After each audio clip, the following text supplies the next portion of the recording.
and welcome. My name's Tao Fan and I'm a research fellow in the centre based in the Monash node, in the Emerging Technologies Research Lab there. It's my great pleasure to be chairing this afternoon's session on talking about automation.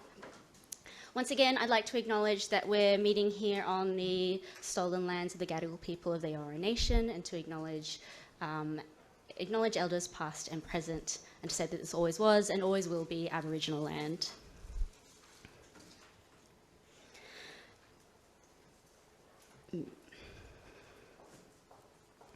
So this session is centred around three questions.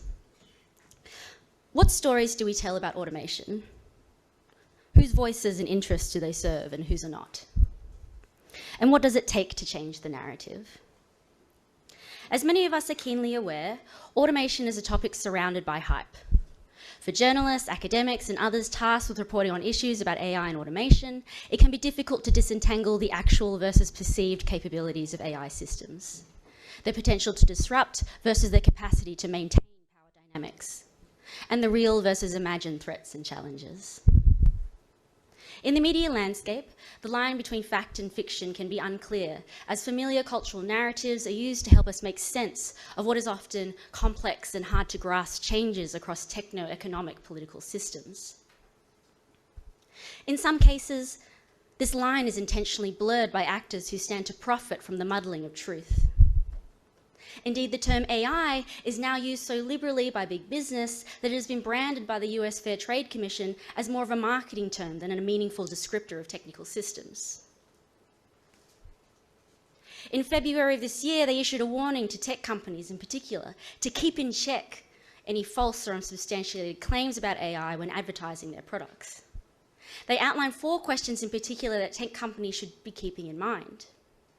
1, are you exaggerating what your AI product can do, or even claiming it can do something beyond the current capability of any AI or automated technology? And here they focused on the ability of claims to be substantiated by evidence, and strategic misuse of scientific studies to make inflated claims about, say, the ability of facial recognition tools to determine emotion, or a smart speaker to analyse and diagnose the nature of a cough. 2, are you promising that your AI product does something better than a non-AI product? Again, the focus here is on the role of evidence, and specifically, what benchmarks, what criteria, what evidence is there to support a claim like this technology is X% more efficient than a person, or this technology can save X number of dollars on labour costs? 3, are you aware of the risks? Here, the focus is on risks like bias, underscoring that a black box is no excuse for not accounting for these kinds of foreseeable risks, placing the responsibility of outcomes squarely back in the hands of those who market, sell, and profit from a product. 4, does the product actually use AI at all? And here they were their most direct. They state, if you think you can get away with baseless claims that your product is AI-enabled, think again. In an investigation, FTC technologists and others can look under the hood and analyse other materials to see if what's inside matches up with your claims. Before labelling your product as AI-powered, note also that merely using an AI tool in the development process is not the same as a product having AI in it. And they ended with a foreboding warning that you don't need a machine to predict what the FTC might do when these claims are not supported. But it's not just PR and marketing types who are prone to exaggeration. Journalists, writers, and other members of the media can also inadvertently reproduce false claims and hype. In my own research with a team based here in the ADMS, we've been looking at the reporting of the US firm Amazon's entry into the Australian market. Now, Amazon is infamous as a ruthless employer.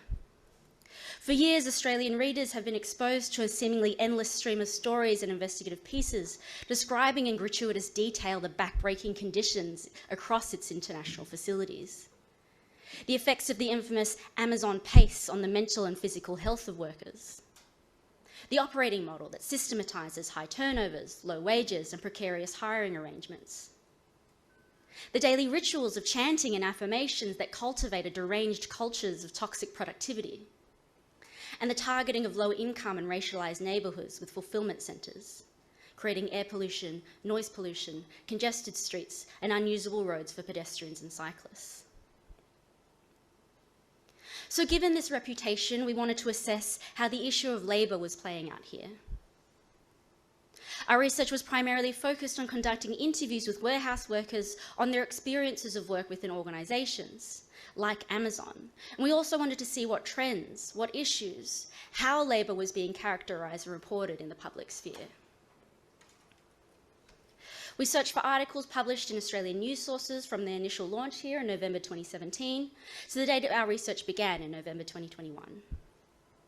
We analysed 125 articles in total and found that a third of all news items characterised the opening of Amazon warehouses as a benefit to the economy, most citing the hundreds of jobs that would be created in construction of warehouses once the warehouses were operational. But only 10%, or 14 articles in total, discussed the quality and security of these jobs. One of Amazon's warehouses in Melbourne, for instance, employed 100% of its workforce using third-party labour hire, a mechanism that, in the words of Tim Kennedy, National Secretary of what was then called the National Union of Workers, allows Amazon to have no legal obligation to workers in regards to unfair dismissal or any sense of job security. We noticed very clear PR phrases and media releases endlessly circulate. Phrases like, the new robotics warehouse is the size of 24 rugby league fields, 2 Bondi beaches, the same land size as Taronga Zoo, that it has 13,500 tonnes of locally made steel. That's 3,000 tonnes more steel than we use for the Sydney Olympic Stadium, more than 200,000 nuts and bolts, and uses about 14 kilometres of conveying equipment.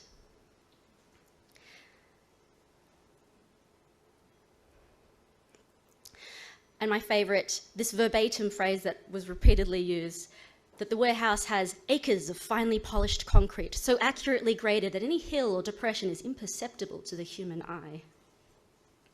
Phrases that wrap the corporation inside of a language of the industrial sublime, a sign of Australia's great progress in modernity.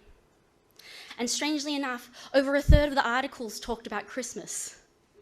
And this was framed in different ways, with warehouses promising to open just in time for Christmas.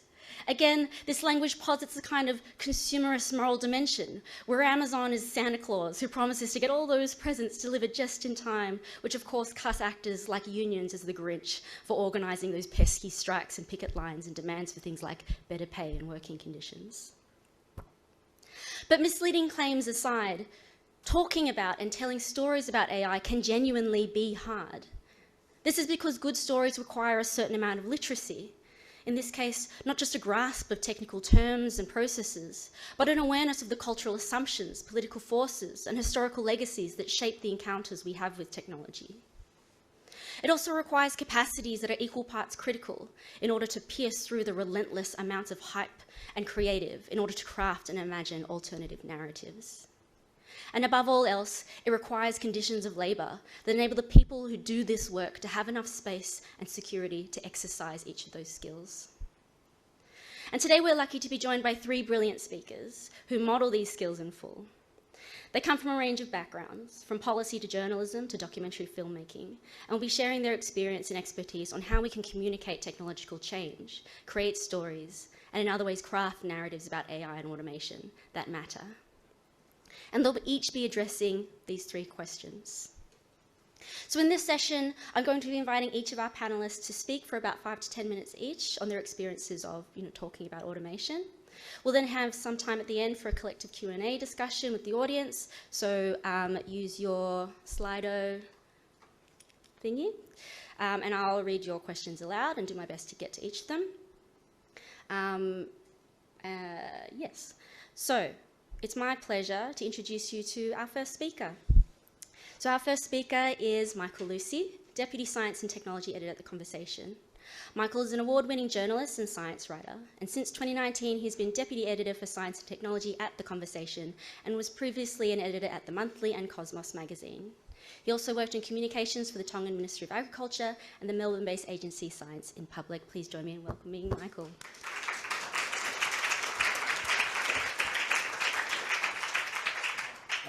Thanks, Tal, and thanks for having me here today.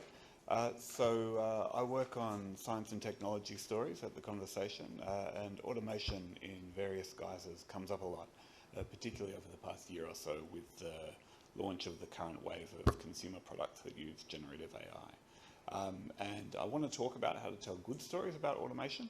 And by that, I mean stories that help people understand how automated systems really work, I suppose. And I should say up front that I don't have all the answers. And I'm a journalist, so I apologise in advance if all this seems quite basic. And I'm going to try to outline some of the reasons I think telling stories about automation can be difficult, and then just look at a few examples of good and bad ones.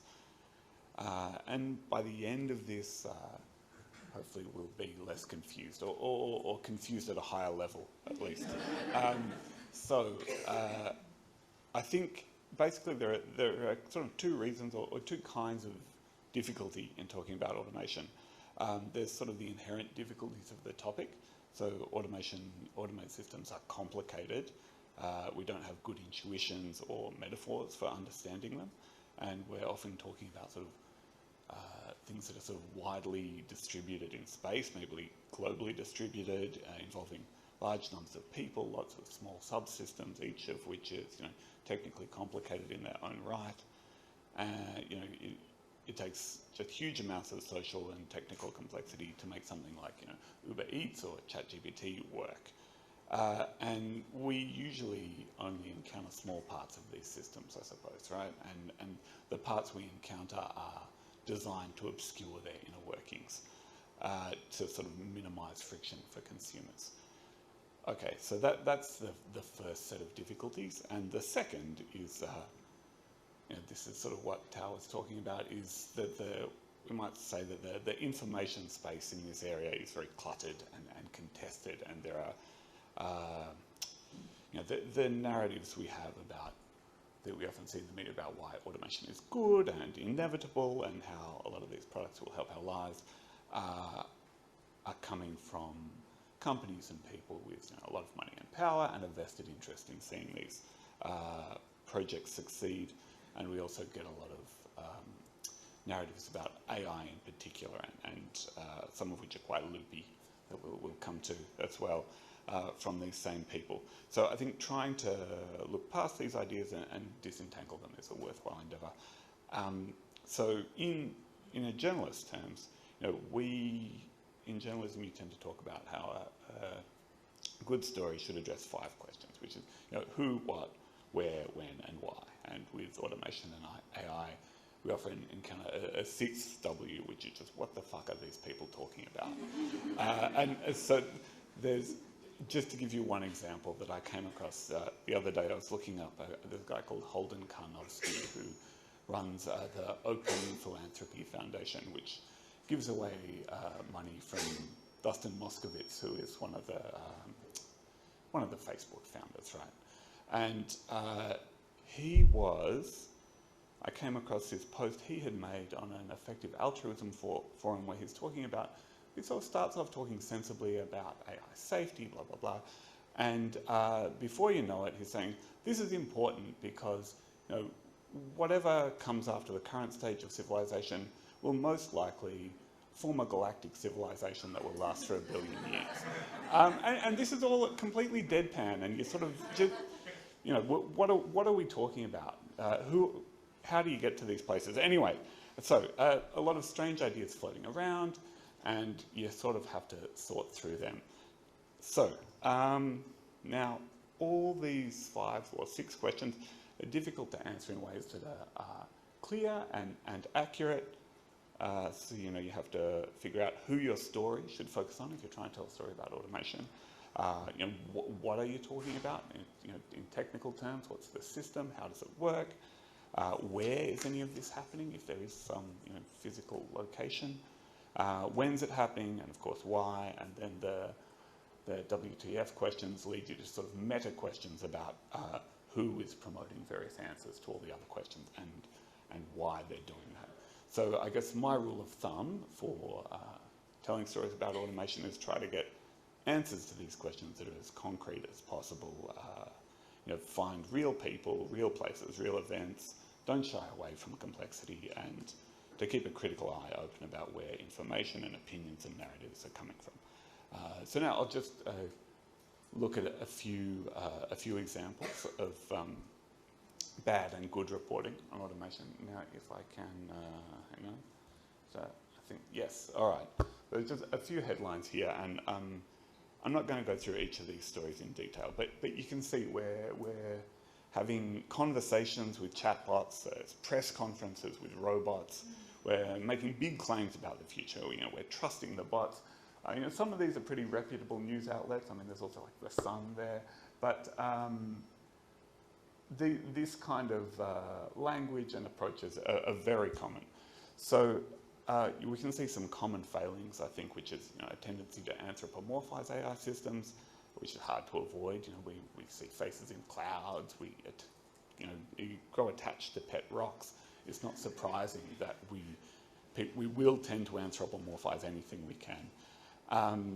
And chatbots in particular are specifically designed to be deceptive and imitate human behaviour. So stories are also sort of treating sort of hype and corporate framing as fact. Plans and proposals are treated as things that will be happening. And there's not a lot of pushback here, and this sort of ties in with treating the future, the sort of projected future, as inevitable, and as if there is no alternative to the current proposals. And overall, there's sort of not a lot of you feel that is motivated by sort of a lack of technical understanding in a lot of cases and lack of perspective. So a few better examples here. Again, you see here we're starting to talk about real people, people who work in the production of automated systems, people whose industries are being affected by automation, people whose whole jobs are a kind of tug of war with the algorithms that distribute tasks and set their pay. We also have some reporting showing where automation will impact readers in their lives at supermarket checkouts or what have you, highlighting criticisms, and also a story about how this narrative of AI apocalypse is being promoted in US colleges. And what I think is good about these is they're sort of trying to open the black box and show how automated systems work, and they're mainly about concrete events and people rather than abstract ideas, the future and so on. They highlight critical voices instead of just accepting corporate framing, and they're interested in questions about money and power and who benefits from automated systems and who does not benefit and why.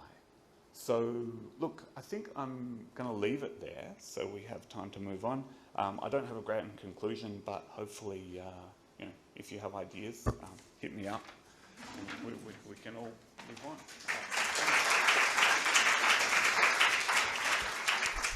Thank you so much, Michael. I would also like the lack of perspective, I think, is really great. And I would really love to sort of raise the question of things like the economy with which these stories circulate as well, in particular sort of the platformization and this click economy of news and what this does to content specifically. If we could bring that up, that would be great. Or if anybody would like to ask it on the Slido, if you just use your QR code, we're in LT 106. Okay, our next speaker is Lauren Kelly from RMIT. Lauren Kelly is a PhD candidate with the ARC Centre of Excellence for Automated Decision-Making and Society. Her research considers how human labour is augmented by technologies in supermarket warehouses and distribution networks, and what this means for autonomy and organised labour. Lauren has professional experience in the union movement as a researcher and policy advisor. Please join me in welcoming Lauren. Thank you. Thanks, Tao. Hi, everyone. So today I'd like to offer reflections from two different positions that I hold. The first is as a media coordinator for a big union, the United Workers Union, that covers a range of different frontline and essential industries. And then the second position, as you may have guessed, is as a PhD candidate here with the ADMS Centre. And I think in large part my work as a media coordinator has really come to inform how I go about my research in my PhD, how I try to interview workers that I speak with, and then broadly, I suppose, just how I am trying to tell stories about technology and labour. So in my role as a union media coordinator, I field a lot of calls from journalists looking to write stories about automation and its effects on workers. Usually they want quite a simplistic case study and a hero shot of a worker who has been affected. And then especially off the back of the pandemic, there's a real increasing appetite for stories about algorithmic management and workplace surveillance as well, especially in working from home settings. But as sort of Tao and Michael have already alluded to, telling stories about automation and how it impacts on workers is a really deceptively difficult task. So automation as a general term can mean a lot of different things, especially in the workplace setting. It's often used as a bit of a catch-all for kind of various processes like mechanization, robotics, digital platforms, AI, and so many more. And I think the specific functions of the technology require this specialist knowledge to understand how they really work and are often misunderstood or they're kind of hard to get at. And then even more so, the workplace context in which the technology is embedded, the labour process, unique organisational forces, and even like historical struggles over how that technology has been implemented and used in a particular site, a particular time and place. These are really complex, different dimensions, and they really require quite a level of industrial literacy that often journalists, not just journalists, but I think the public at large just doesn't have. So this really greatly complicates what can seem like a straightforward media request for a story about automation. And with some notable exceptions, of course, I find that too often stories about automation and workers can reproduce very simplistic tropes and sometimes even classist assumptions about the value of particular jobs. We see stereotypes about the blue-collar worker destined to become obsolete. This recurs again and again. Often I find the kind of prevailing narrative here is that there's this humanoid robot that's ready to step in and take their place, that's, you know, unrelenting in pace, doesn't need sick days, etc., etc. But I find here it can be quite offensive when sometimes it's implied that the labour process is already so machine-like and repetitive that that worker was kind of already acting like a robot anyway, and that the humanity is really stripped away in the story. And I think these stories, they reduce workers rather to these sort of one-dimensional caricatures, and they are often sort of devoid of agency or power to change the situation as well. There's always this kind of deterministic inevitability narrative at hand. And then tropes of the white-collar worker, they sort of take on a different tone, but I think they can be just as detrimental. So here you've got the sort of professional managerial worker or perhaps the creative worker. And I think in these stories, they're experiencing this destabilization of hard-earned, well-deserved job security. So perhaps they obtained their role through higher education. There's this sort of injustice that comes with the idea that the role could be stripped away or changed in some way. And here I think the sentiment is one of loss and one of anxiety rather than of inevitability, as is the case with the blue-collar worker. And I think these sentiments, of course, are perfectly valid, but I do think sometimes they can reflect the class position and anxieties of the people telling these stories. This idea of, okay, when it happened to the warehouse worker, it was sort of affecting someone else, but now it could come for these white-collar, real professional jobs that we worked really hard for to have, you know. It's like, I think we've all sort of seen these stories getting around. And I think, again, the sentiment is valid and I understand where it comes from. But I do think, particularly now, either rightly or wrongly, a lot of writing and media professionals, so people who hold a kind of privileged position to tell these stories, are feeling quite defensive at the moment, particularly in the wake of certain technologies like ChatGPT, etc. And I think there's a really seductive quality to these tropes. They're easy to grasp, the story can be gleaned just from the headline, and they tend to travel well and are shared very widely, so there's this sort of economy at play as well, and it does incentivise these kinds of stories. Journalists and academics alike are measured by things like engagement and reach, so there are kind of perverse incentives at play to reproduce these tropes and stories. But of course we do ourselves a real disservice when, you know, we do sort of take shortcuts and tell these really simple stories. So in my own PhD research, I found that empirical case studies of automation and algorithmic management are often very complex. Often the picture they paint is sort of less spectacular or jazzy at first blush, but it's always more enduring and interesting, I find. So take, for example, warehouse automation. So in recent years, both Coles and Woolworths have announced the closures of more traditional warehouses and they're moving to more automated sites. and these are currently being designed, constructed and rolled out as they become operational. And it's certainly the case that over time, less workers are required to kind of achieve the same level of productivity at these newer facilities compared to the older ones. But this is really just one small part of the story. So even the most sophisticated warehouses, of course, require human workers to function, and staff levels are often much higher than originally projected or that are pitched to shareholders. And what's more, employment in warehousing in Australia is steadily increasing. There's many more warehousing jobs available in Australia today than there were 5 years ago.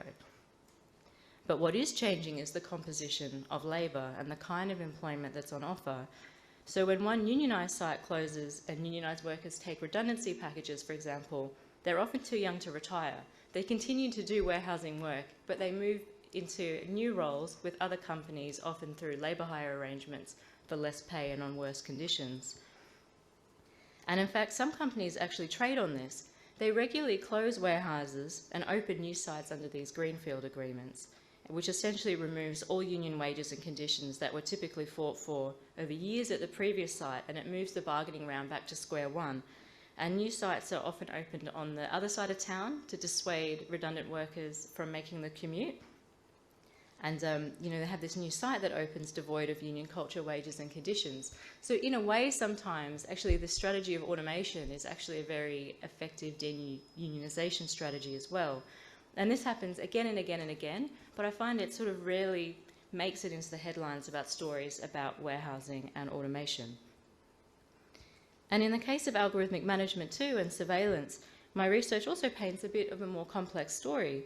So my interviews with supermarket personal shoppers, for example, has revealed that digital devices, they do deliver quite overt instructions for how the work is to be carried out and how long it should take. But in the context of a particular workplace culture, there's also quite significant room for personal discretion as well.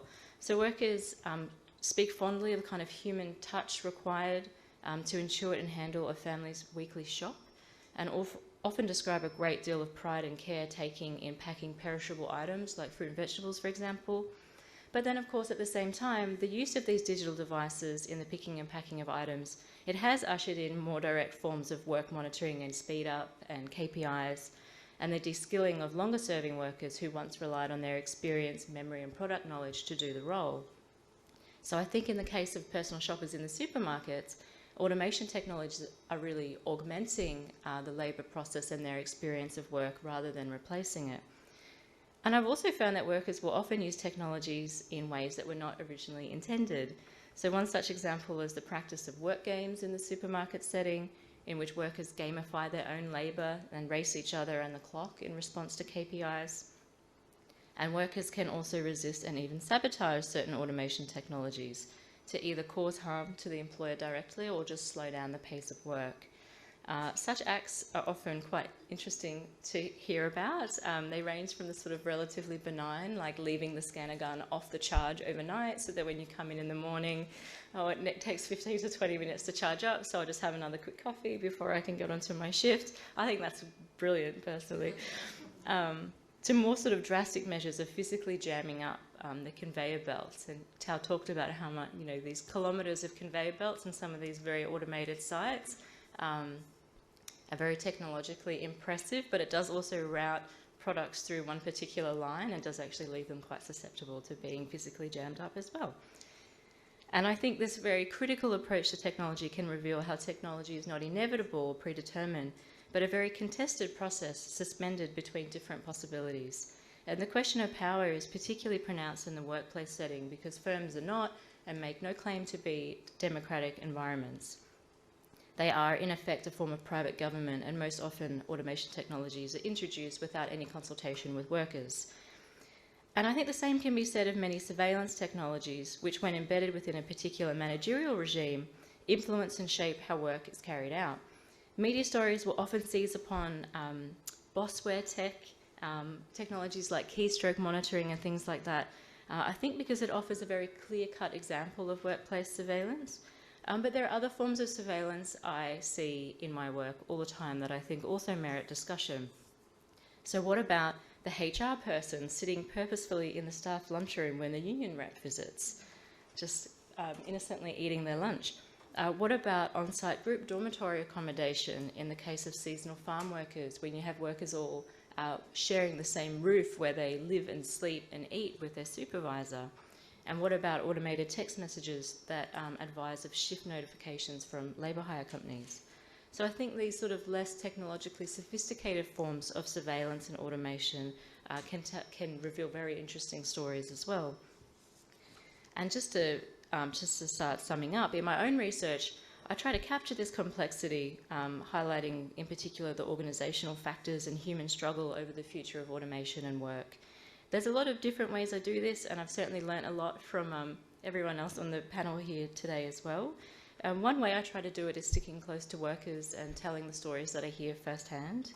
Sometimes these stories are not immediately captivating or sensational, but I find once you dig deeper and that organisational context is revealed, something really important and enduring always emerges. And it sounds cliche, but there's a certain amount of trust and curiosity that's required to tell the stories of other people in a respectful and meaningful way. People can really sense when there's a genuine interest in their work and what it means for them. And they can also tell when an academic or a journalist already has a predetermined story in mind and now just wants a punchy quote to fill in after the fact. In my experience with the union and also as a researcher now, I find people really like to talk about their work, especially work that doesn't receive a lot of attention or isn't seen as being particularly kind of cutting edge or spectacular. And they always have these incredible and often very surprising insights as well. But workers do want to have conversations about their work on their own terms and highlight the things that matter most to them. Sometimes automation figures high on that list, but often it doesn't. And we have to sort of be respectful of that as well. So yeah, I try to approach my research with an open mind, with, you know, like a loose set of questions, but I'm always open to being guided to a story that's perhaps not the one that I originally set out to tell. Anyways, I'll leave it there, and I'm looking forward to discussing further. Thanks so much.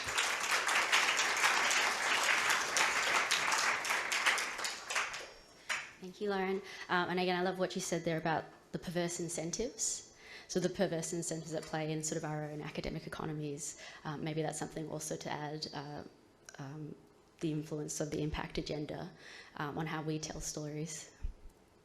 So our final speaker is Jenny Lee, who is a research fellow in the ADMS. So Jenny Lee is the resident documentary filmmaker and has 2 decades experience collaborating with diverse community groups, organisations, activists, artists and academics to produce character-focused documentary films promoting diversity, gender diversity and social justice. Jenny's films have been selected for a range of film festivals, including the Adelaide Film Festival, Sheffield Docfest, and South by Southwest Austin, and broadcast on ABC and SBS. Please join me in welcoming Jenny.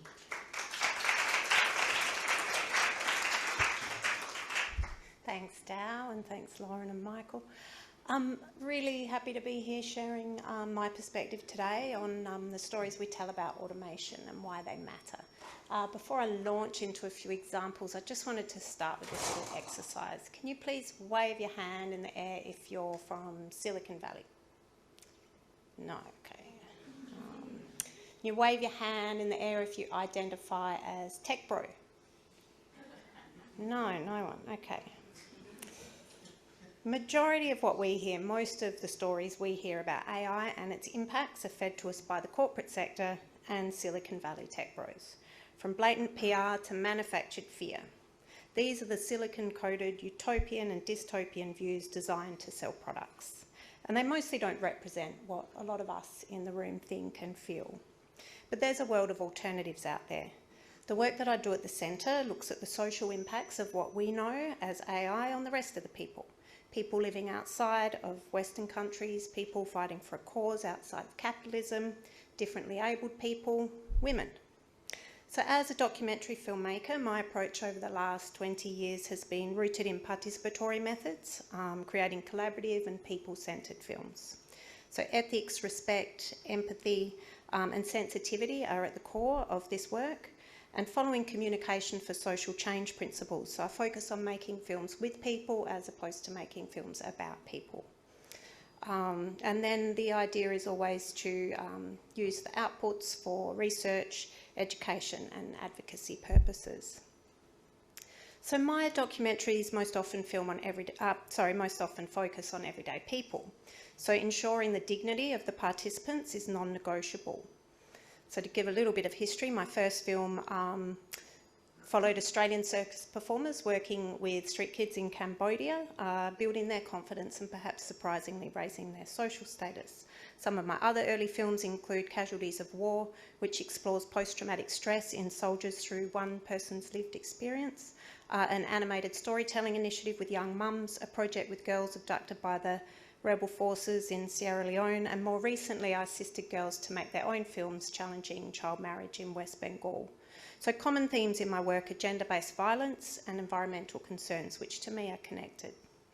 So as an ADM&S resident filmmaker, I'm drawn to explore the ways that everyday people use, modify and appropriate or even resist new technologies. So I'd like to share a clip with you all now. This is a compilation of short grabs taken from a short film series that I made together with my team here called Flight Paths, Freeways and Railroads. So this project documents the everyday realities and future visions of deaf and blind individuals as they commute around the city.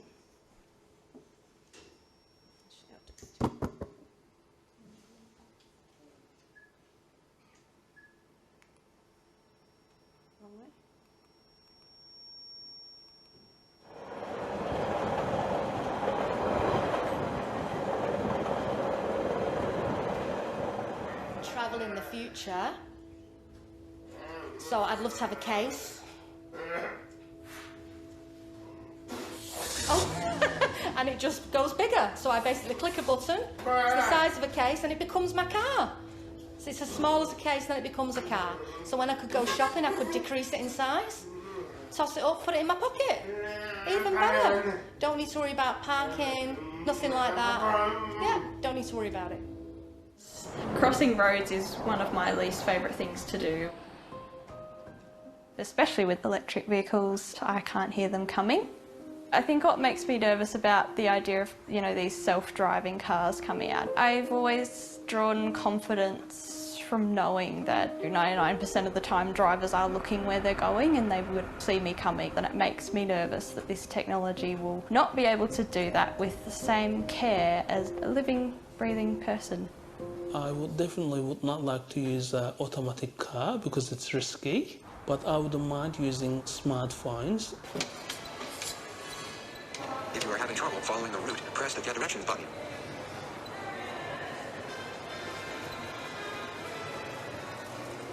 That's the app Clue. Someone wouldn't necessarily need to call an orientation mobility specialist.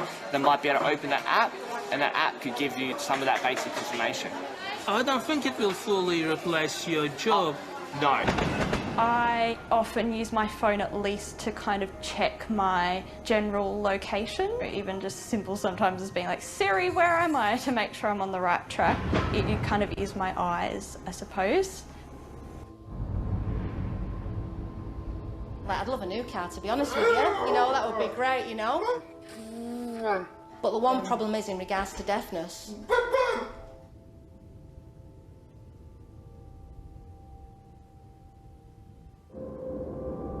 In regards to brakes as well, like the brake pads, for example, hearing people can hear it, they know.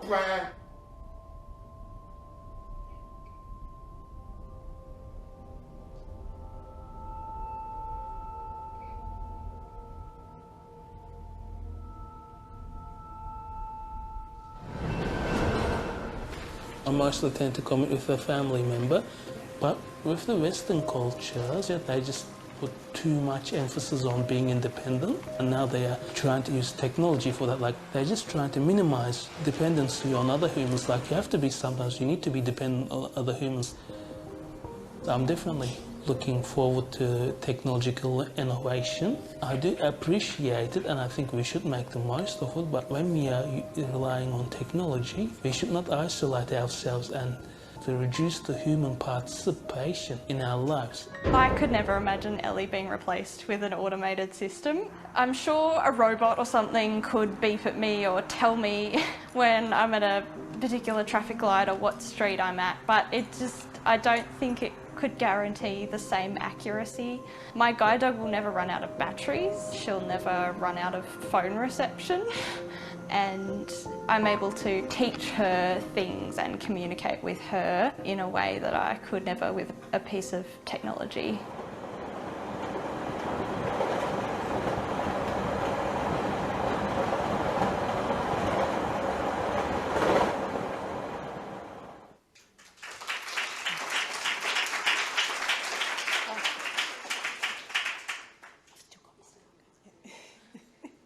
So reflecting on Dow's questions, what stories do we tell about automation and whose interests do they serve?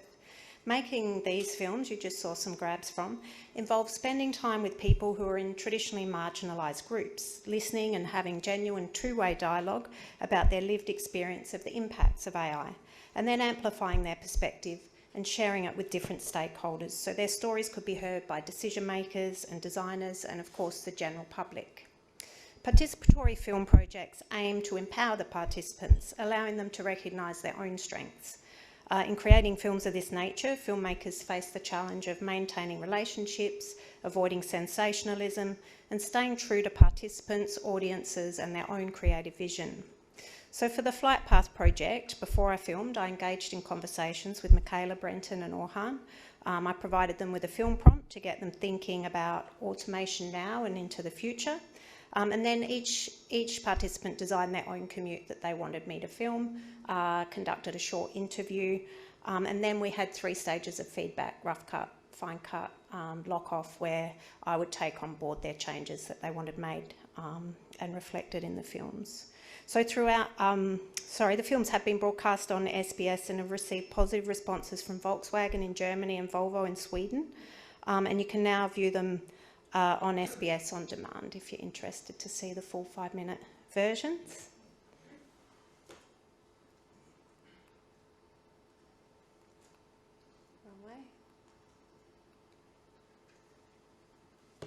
So the project I'm currently working on, AI Rewired, amplifies the voices of women using AI for climate justice, women who live on the front lines of climate change and where the social impacts of AI are being felt firsthand right now. Keep going the wrong way, don't I? This is Aditri.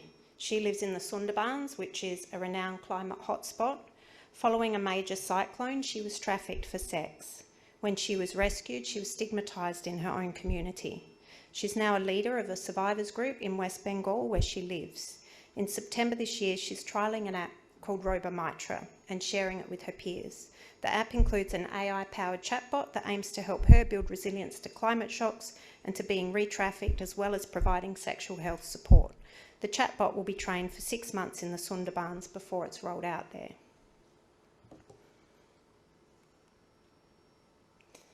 In his book, Resisting AI, Dan McQuillan asks, where are the technologies that people really need?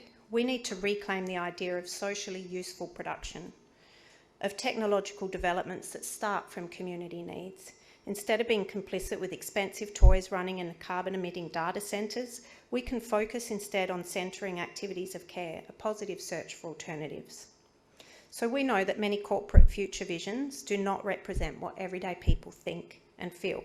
Some of these corporate visions really pave the way for greater ease for a very small demographic of people who, to be honest, have it pretty easy already. But there are alternatives.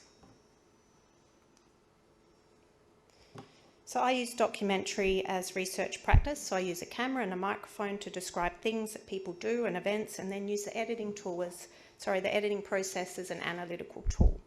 So filming people in their everyday lives can inspire our thinking and help us come up with new ideas. But I aim to listen to, amplify and learn from alternative worldviews and focus on stories of hope. It's not an easy approach, and this method would not suit probably the vast majority of research. It's time consuming, it can be very expensive, and at times it's physically and emotionally exhausting. To give a few practical guidelines, however, I intentionally seek out subjects I know will translate to film and communicate with a general audience that's not AI savvy. I bring different consultants on board each project to help me. I need to consider ethics at every stage of the process, so protecting vulnerable participants needs to be my primary obligation, and checking in with how people feel about being involved at every stage of the process, as well as being mindful of what happens after I leave.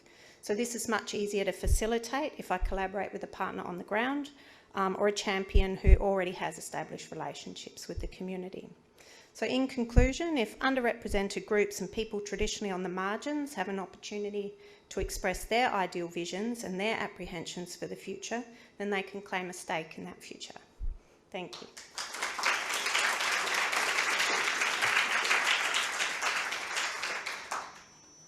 So I'm now going to invite all our speakers just up to the front for our Q&A session. Again, you can submit your questions on the Slido. We're in LT 106. We've got a question or two there already, but I'm going to start us off. I might start us off actually just with the few comments that we picked up after your talk, Michael, and after your talk, Lauren, about sort of the economy with which these stories circulate. In one instance, we were talking a little bit about the platform economy with which the stories circulate and the kind of perverse incentives there are there to generate clicks, for example, and how hype is in many ways rewarded. And indeed, even we as academics, if we hate the story, we still need to click on it in order to read it. And within that economy, a click is always a positive signal. And the same sort of perverse incentives that exist for academics, for example, when we're invited to increase our impact agenda. I wonder if any of you wanted to speak to those points.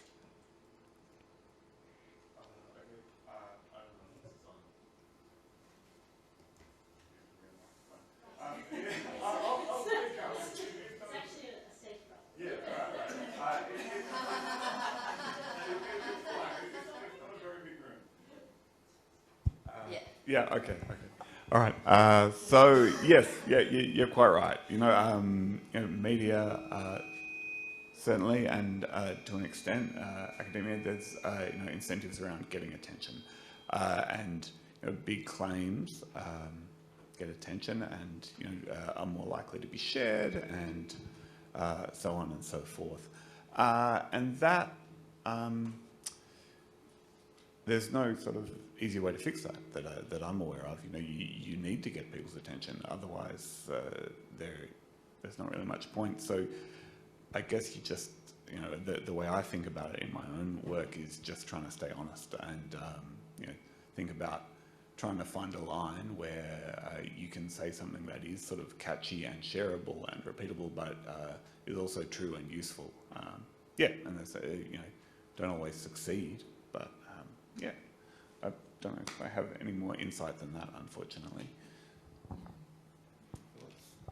I don't know if I have the perfect solution, but another kind of complicating factor is sometimes even if you write something that tries to get at the complexity and then maybe it generates attention for a good reason, and then you're invited to speak on it, perhaps on Talkback Radio or or with the media, then you sort of get pigeonholed very quickly, like, okay, so what are you saying? Is it good or is it bad?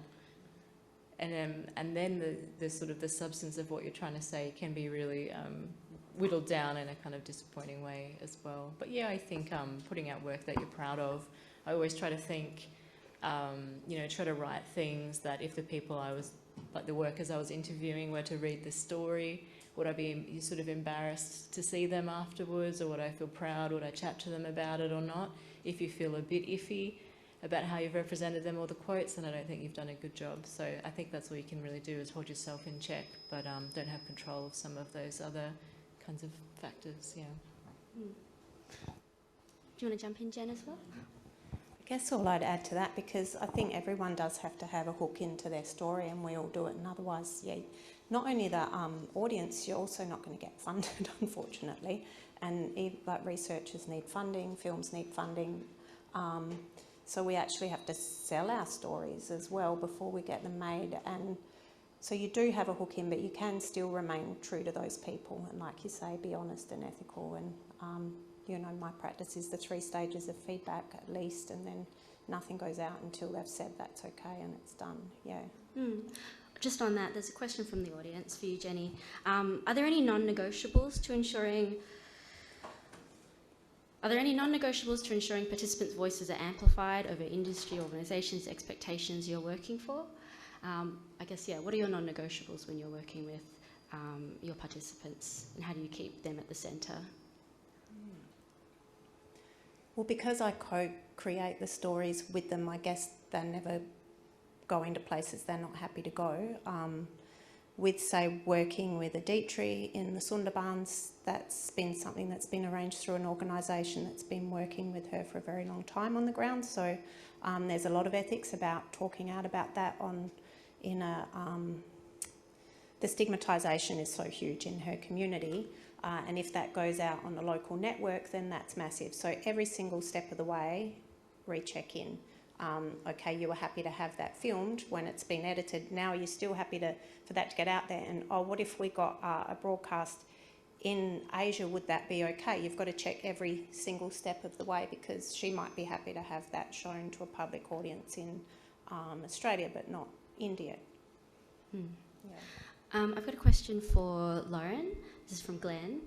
So personal shoppers are also working on stage, as it's surrounded by supermarket customers as well. So do personal shoppers experience this as another kind of surveillance? And there's a question that we can tag on to that as well, which is somebody asking a bit more about your methods for research. So maybe speak to the question of performativity for personal shoppers, but then also how that's observed through the methods you use in general. Sure, it's a good question. The role of doing the personal shopping in a workplace setting where there's customers is a kind of double-edged sword. So I think especially during the pandemic, when there was really heightened levels of customer aggression towards frontline staff, that was a problem. There was also this kind of tension because it's logistical labour that would normally be out of sight of the customer, and so a lot of customers perceived it as it wasn't sort of worthy as being in the supermarket, and it was getting in their way, especially because they use these big trolleys. So some people, I guess, were sort of heightened and cranky in the supermarket already, and then they were getting frustrated with the personal shoppers doing that work out on the shop floor. Then, interestingly, the flip side is some personal shoppers have told me they like doing what is essentially warehouse work in the context of a public supermarket because it slows down the pace of work, because they can use customers as an excuse. So if they don't hit a pick rate or a KPI, they can say, oh, I had to show this sweet little old lady where the soup is, right? And they interestingly talk about being in a dark store or in a warehouse as being kind of frictionless and being exposed to the relentless frictionlessness of a space like that, because there's no human customer to kind of get in the way or slow them down. So I find that quite fascinating. In terms of my methods, I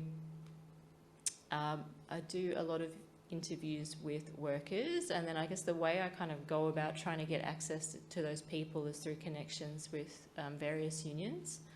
And the way that I open up the conversations in the interviews is very conversational, and I always kind of check in along the way and say, you know, is there something I'm missing here, or do you think that's the right question to be asking? And I've actually changed a lot of my interview structure through feedback and in conversation with people. And I usually, if the interview goes for about an hour, I usually get it around the halfway point. And I actually still have more questions to go, but I'll usually throw over to them and say, so what have we sort of talked about so far that's getting at what you think's interesting, but maybe we haven't quite really gotten to the nugget of it? And then usually they'll say, you know, a couple questions back, actually, X, Y, and Z. And then they kind of get led down that path. Brilliant. I have a question, maybe I'll direct this at Michael. So with our tendency to gravitate towards alarming or exaggerated headlines, what advice do you have for media consumers to sift through the misleading stories about AI? Yeah, that's a really good question. I would say just read, but read skeptically, I suppose. I mean, you can't read everything. Be selective about your media sources, and just take everything with a grain of salt, I suppose. And you know, sometimes I'll see articles and sort of dismiss them from the headline alone, which is probably not best practice. But you don't have time to read everything. So just be aware and think about where things are coming from. Just general media literacy stuff, I suppose. Just another there are a lot of topics, I suppose, where you kind of build yourself a little mental picture about what's going on in this field, and then when something, so when you see a headline, you can go, oh, that seems a bit far-fetched, or it seems plausible, And I mean, often that's the best you can do, unless you're, and then when you need to investigate something more closely, then you really start reading. Yeah.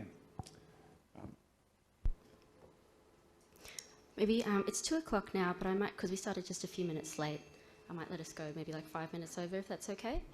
So I've got a question for Jenny.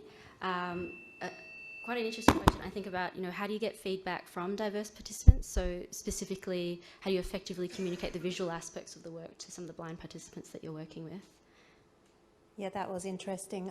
Michaela, who you saw some grabs from her film, she really acted as she's a blind advocate, so she acted as my consultant for that project, and she gave me a lot of advice right at the start. We had a lot of phone calls, and she talked to me about different ways of working and what worked for her, so that really helped for me when I was working with Orhan as well.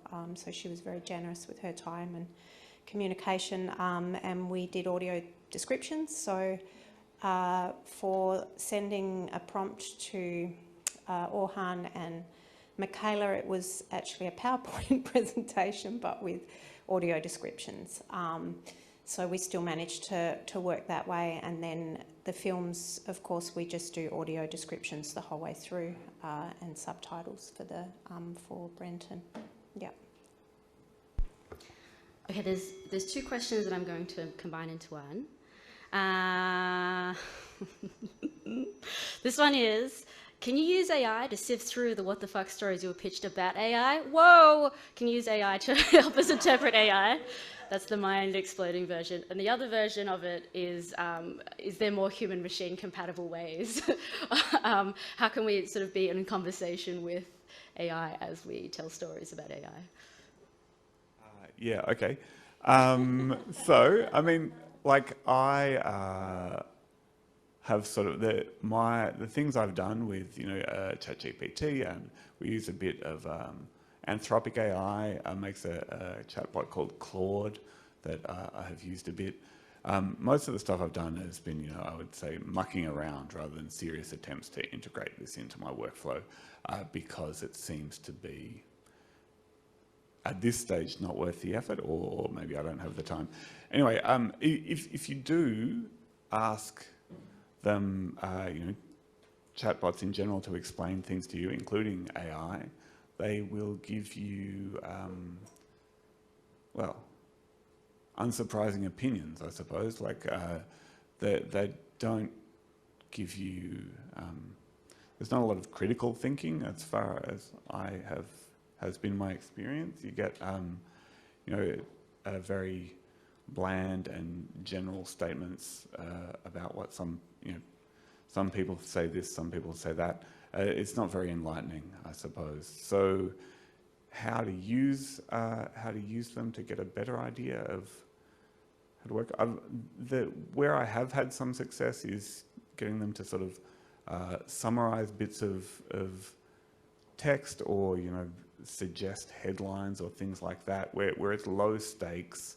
You can get to suggest some ideas, and then you think about the results a lot, I guess. The results need a lot of inspection. Yeah, that's what I've got. Yeah, I mean, it could be sort of reframing our how we approach it, like our perspective, where we stand. So not thinking about it in terms of like an interlocutor, but thinking about it in terms of like a statistical barometer. So it's giving you the exact like statistical average. It's not giving you like an outlandish opinion. It's giving you the exact average, most expressed thing out. So if you're looking at it as a tool in that capacity to measure the most expressed thing out, then perhaps it's more useful than, say, giving me an informed. Those two things are different. Dictionary of received ideas, or collection of cliches in a lot of senses. Yeah. Yes. Every time you were to look at it, you would say, give me all your, what are the cliches? It'd be very good at that. Okay, brilliant. We're now at 5 past. I'm going to let everyone go for their break. So thank you. Please join me in thanking our panel.